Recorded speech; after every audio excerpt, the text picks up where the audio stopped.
नमस्कार दोस्तों, बेटियों के जन्म के लिए कैसे घर को चुनते हैं भगवान? बेटियां किस घर में जन्म लेती हैं? बेटियों के जन्म के लिए कैसे घर को चुनते हैं भगवान? हिंदू धर्म में बेटियों को लक्ष्मी का रूप माना गया है। आज भी हिंदू लोग नवरात्रि में कन्या का पूजन करते हैं, लेकिन यह भी सच है कि कुछ लोग आज भी बेटियों को बोझ समझते हैं। हिंदू धर्म में पौराणिक काल से ही बेटियों को समान अधिकार दिया गया है। परंतु ज्ञान के अभाव में कुछ लोग बेटियों को भार के रूप में देखते हैं, जबकि वह ये नहीं जानते कि भगवान ने आपको इस लायक समझा, तभी आपको पुत्री धन की प्राप्ति हुई। क्योंकि हर किसी को भगवान बेटी के माता पिता होने का सौभाग्य नहीं प्रदान करते। दोस्तों, आज भी हम ऐसे समाज में जी रहे हैं जो आज भी पुरुष प्रधान है। आज भी जब लड़की का जन्म होता है तो अधिकतर घरों में मायूसियत छा जाती है। और मित्रों, यह भी कुछ नहीं बल्कि हम मनुष्यों की अज्ञानता है। लड़की को बोझ समझते हैं, परंतु आपको जानकर हैरानी होगी कि लड़की का जन्म हर किसी के घर में नहीं होता, बल्कि उसी के घर होता है जो भाग्यशाली होते हैं और अपने पुण्य कर्म अर्जित किए होते हैं। और आज हम आपको यह बताने जा रहे हैं कि भगवान कैसे घरों को लड़की का जन्म देने के लिए चुनते हैं और वह कौन से पुण्य कर्म है जिनकी वजह से कोई भी संतान बेटी का माँ बाप बनता है।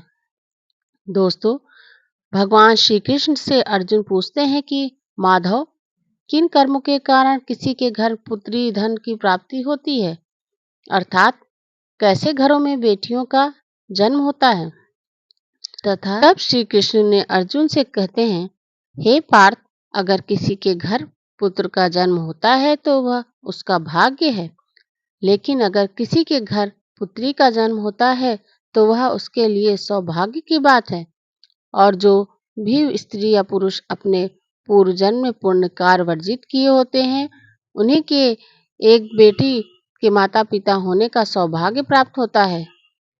बेटियों को जन्म के लिए उन्हीं के घरों को चुना जाता है जो बेटियों का भार सहन कर सकें, क्योंकि तीनों लोगों में स्त्री अर्थात बेटियां ही ऐसी होती हैं जिसका भार हर कोई सहन नहीं कर सकता।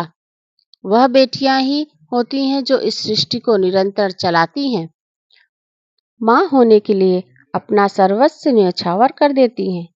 हे अर्जुन, जिस दिन इस सृष्टि में बेटियों का जन्म लेना रुक जाएगा, उस दिन धीरे धीरे इस सृष्टि का अंत हो जाएगा।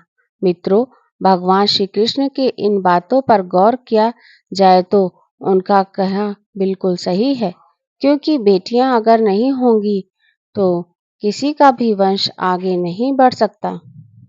दोस्तों, आपने भी कई लोगों को कहते सुना होगा कि जिस घर में बेटी का जन्म होता है वह घर स्वर्ग के समान होता है, क्योंकि बेटा तो केवल एक कुल को रोशन करता है, बेटियां तो दो कुलों को रोशन करती हैं। माता पिता के घर वह बेटी के रूप में अपने उत्तरदायित्व का निर्वाह करती हैं, तो ससुराल में आकर एक बहू के रूप में सारे कर्तव्यों का पालन करती हैं।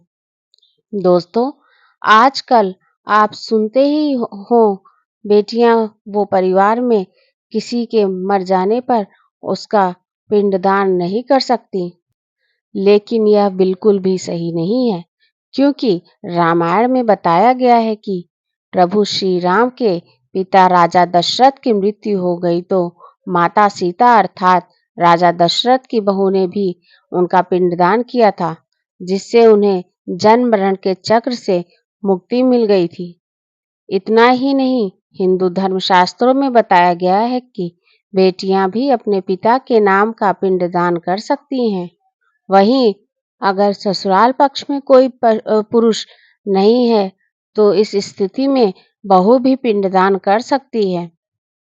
इसलिए मित्रों, वह लोग बहुत किस्मत वाले होते हैं जिसके घर में बेटी जन्म लेती हैं।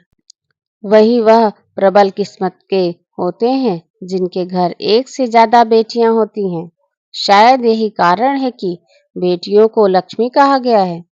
दोस्तों, बहुत से लोग की सोच यही होती है, बेटी है तो बिना समय गंवाए और इस पर पढ़ाई में पैसे लगाएं।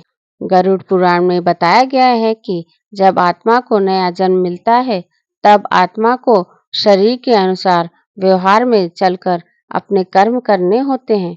शरीर के जरिए कर्म करके ही एक आत्मा अपने जन्म के उद्देश्य को सार्थक भी बना सकती है और निरर्थक भी। यदि कोई पुरुष महिलाओं का आचरण करता है, स्वभाव में महिलाओं वाले ले आता है या वही काम करना चाहता है जो एक महिला को करना चाहिए, तो ऐसे पुरुषों का आत्मा स्त्री का शरीर धारण करती है। वहीं गरुड़ पुराण में बताया गया है, यदि कोई व्यक्ति मृत्यु के अंतिम चरण में किसी स्त्री को याद करते हुए प्राण त्याग करता है, तो वह अगले जन्म स्त्री के रूप में जन्म लेता है। वहीं अंतिम चरण में भगवान का नाम लेता है, तो वह उसे मोक्ष की प्राप्ति होती है। तो उम्मीद करता हूँ कि आप ये भली भांति समझ गए होंगे कि स्त्री का जन्म क्यों मिलता है, साथ ही बेटियों का जन्म कौन से घर में होता है। अगर यह वीडियो आपको पसंद आए तो वीडियो को लाइक और शेयर कीजिए।